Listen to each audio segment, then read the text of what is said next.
రాష్ట్ర స్థాయిలో మన ప్రియతమ నేత మాజీ ముఖ్యమంత్రి శ్రీ జగన్మోహన్ రెడ్డి గారి ఆదేశాల ప్రకారము ఈ నెల 4వ తేదీన తలపెట్టిన వెన్నుపోటు కార్యక్రమాన్ని దిగ్విజయం చేయాలనేసి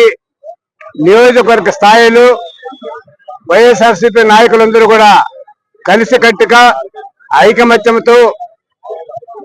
మనం తలపెట్టిన కార్యక్రమాన్ని జయప్రదం చేయడానికి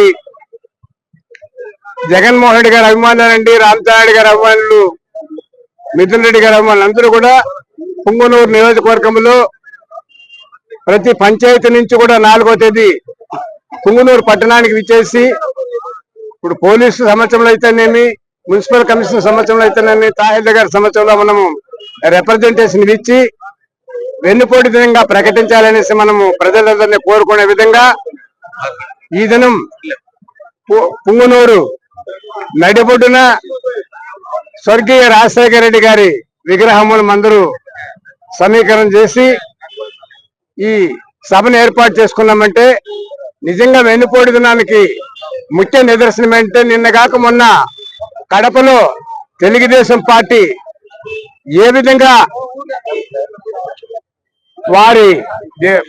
పార్టీ ఆవిర్భావ సందర్భంగా వాళ్ళు చేసిన ఏర్పాట్లలో సొమ్ము ఒకటిది సోకొకటిది అన్నట్టుగా రామారావు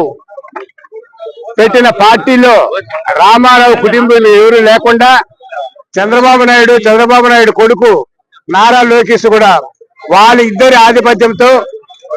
ఆ తెలుగుదేశం పార్టీ కార్యక్రమాలు జరుపుకున్నారంటే దీనికన్నా సిగ్గుపడవలసిన దినం ఏదైనా ఉందా అని మీకు తెలియజేసుకుంటున్నాను. దీన్నే వెన్నుపోటు అంటారు.